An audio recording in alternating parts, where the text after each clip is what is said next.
भारत माता की, भारत माता की, छत्रपति शिवाजी महाराज की, छत्रपति शिवाजी महाराज की, वंदे वंदे वंदे। मंच पर उपस्थित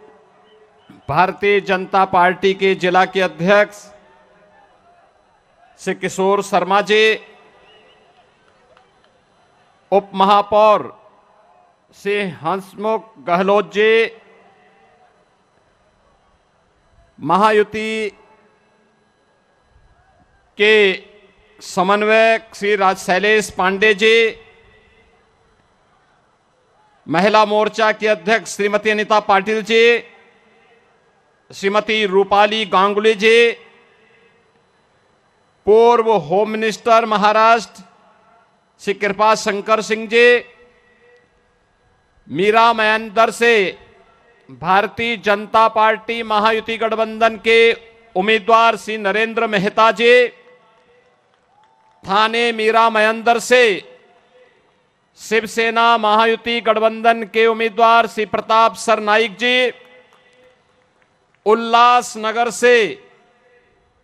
भारतीय जनता पार्टी महायुति गठबंधन के उम्मीदवार कुमार उत्तम चंद एलानी जी और भारी संख्या में उपस्थित मीरा मयंदर और थाने से जुड़े हुए मेरे सभी उपस्थित बहनों और भाइयों, छत्रपति शिवाजी महाराज के हिंदवी स्वराज की धरा अटक से कटक तक एक राष्ट्र की परिकल्पना देने वाले पेशवा बाजीराव की पावन धरा स्वराज मेरा जन्म सिद्ध अधिकार है, गणनायक से लोकनायक बनने की यह पावन धरा जिन्होंने तिलक को लोकनायक बनाया,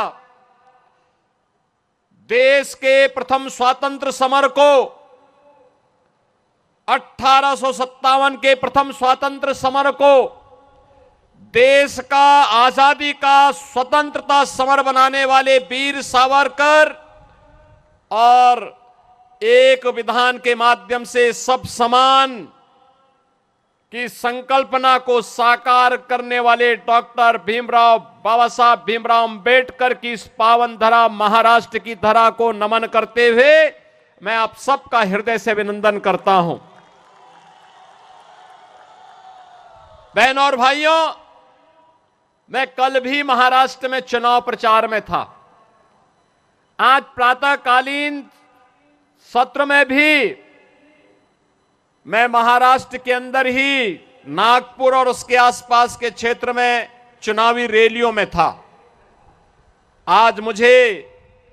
मां मुंबा देवी की इस पावन धरा मुंबई के अंदर मीरा मयंदर थाने उल्लासनगर की जनता को संबोधित करने का अवसर प्राप्त हो रहा है। चुनाव चल रहे हैं, एक ओर दुनिया के सबसे लोकप्रिय और यशस्वी नेता प्रधानमंत्री मोदी जी के नेतृत्व में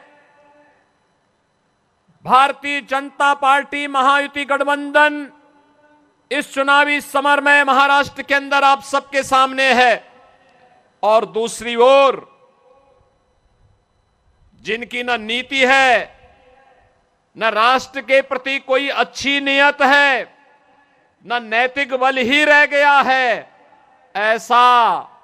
अनैतिक अनाड़ी गठबंधन के रूप में महाअघाड़ी भी आपके बीच में इस चुनावी समर में है। बहनों और भाइयों, ये चुनाव मात्र चुनाव नहीं है,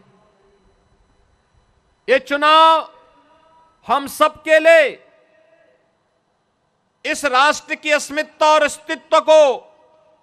वैश्विक मंच पर पुनर्स्थापित करने के प्रधानमंत्री मोदी जी के अभियान के साथ हम सबके सहयोग की सहमति भी है। और इसीलिए मैं महाराष्ट्र की जनता जनार्दन से अपील करने के लिए आया हूं हमने बदलते हुए भारत को देखा है पिछले 10 वर्ष के अंदर। प्रधानमंत्री मोदी जी के नेतृत्व में ये बदलता हुआ भारत जो अपने देश की सीमा की सुरक्षा करना जानता है। याद करिए 2014 के पहले के भारत में क्या होता था। 2014 के पहले के भारत में पाकिस्तान घुसपैठ करता था, आतंकी वारदात को अंजाम देता था, आवाज उठती थी। कांग्रेस नेतृत्व की सरकार कहती थी कि बोलिए मत, पाकिस्तान से संबंध खराब हो जाएंगे। 2014 का भारत आज वह किसी को छेड़ता नहीं, कोई छेड़ता है तो छोड़ता भी नहीं। आज तो भारत की सीमा सुरक्षित है, दुश्मन घुसपैठ नहीं कर पाता है, आतंकी वारदात को अंजाम देने नहीं दे पाता है, बल्कि एक और भारत अपने 80 करोड़ लोगों को फ्री में राशन की सुविधा का लाभ दे रहा है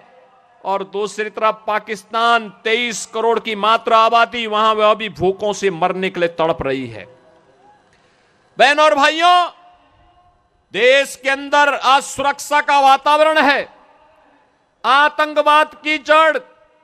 कश्मीर की धारा 370 समाप्त हुई। कांग्रेस अभी फड़क रही है कि इसको फिर से लागू किया जाए, लेकिन प्रधानमंत्री मोदी जी ने कह दिया है कि कांग्रेस की 4 पुस्त भी कश्मीर में धारा 370 को फिर से लागू नहीं कर सकती। आज देश के अंदर वर्ल्ड क्लास इंफ्रास्ट्रक्चर बन रहा है। Highway, railway, metro, IIT, IIM, AIIMS, 1 district 1 medical college, हर घर नल की योजना जैसी योजनाएं भी लागू हो रही हैं। तो गरीबों के कल्याण के लिए भी अनेक कार्यक्रम देश के अंदर चल रहे हैं, चाहे वह पीएम आवास की योजना हो, चाहे वह आयुष्मान भारत की योजना हो, चाहे वह नौजवानों के रोजगार की योजना हो, और चाहे लाडली बहना योजना के माध्यम से हर महिला के खाते में हर महीने 2100 रुपये देने की व्यवस्था हो। यह कार्य कांग्रेस नेतृत्व की महाअघाड़ी गठबंधन की सरकार भी कर सकती थी, लेकिन उन्होंने तो कोरोना जैसी महामारी के दौरान भी कुछ नहीं किया। हाथ पे हाथ धरे बैठे रहे, खजाने को लूटते रहे, प्रदेश और देश के अंदर अराजकता का माहौल पैदा करते रहे, और उनको कांग्रेस को देश के अंदर सर्वाधिक समय तक शासन करने का अवसर मिला था। विकास, सुरक्षा, समृद्धि, सुशासन इसमें नहीं कर पाए। कम से कम अयोध्या में रामलला का मंदिर ही बना देते हैं, ये तो वह भी नहीं कर पाए। जो कार्य कांग्रेस 65 वर्षों में नहीं कर पाई, भारतीय जनता पार्टी की डबल इंजन की सरकार ने मोदी जी के नेतृत्व में मात्र 2 वर्ष के अंदर उत्तर प्रदेश के अंदर भगवान राम के मंदिर का निर्माण का कार्य कराते हुए भगवान राम को फिर से अयोध्या धाम में विराजमान कर दिया है। बहनों और भाइयों, मैं पूछना चाहता हूं, कांग्रेस को अगर आपकी चिंता होती, आपकी आस्था की चिंता होती, अयोध्या में राम मंदिर का निर्माण ये भी करते। 500 वर्षों की समस्या का समाधान 1947 में हो गया होता, लेकिन कांग्रेस के एजेंडे में आप कभी नहीं थे, कभी नहीं थे।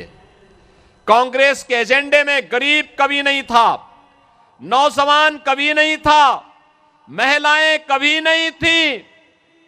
ये तो जाति के नाम पे बांटते हैं, क्षेत्र के नाम पे बांटते हैं, भाषा के नाम पर बांटते हैं, मत और मजहब के आधार पर देश को बांटने वाले लोग हैं। इन्होंने देश को पहले बांटा, फिर समाज को बांटा, फिर आतंकवाद को देश के अंदर कहीं धारा 370 के नाम पर पनपाने का काम किया, कहीं नक्सलवाद को पैदा किया, कहीं पे अराजकता को पैदा किया और अब फिर वही बांटने की राजनीति। बहनों और भाइयों, मैं बार बार एक बात कहता हूं, इस देश का इतिहास गवाह है, बंटे थे तो कटे थे, बंटे थे तो बटेंगे तो कटेंगे, और एक रहेंगे तो सेफ रहेंगे, एक रहेंगे सेफ रहेंगे। और यही आह्वान करने के लिए आया हूं, बंटना नहीं है, बंटना नहीं है, बटेंगे तो कटेंगे। और इसलिए एक रह करके महायुति गठबंधन के नेतृत्व में भाजपा या शिवसेना या एनसीपी के जो भी उम्मीदवार प्रधानमंत्री मोदी जी के नेतृत्व में महाराष्ट्र के अंदर इस चुनावी समर में हैं, उन्हें विजयी बना करके भेजना है और महायुति की भाजपा नेतृत्व और शिवसेना एनसीपी की सरकार महाराष्ट्र के अंदर फिर से बना के लेके आना है।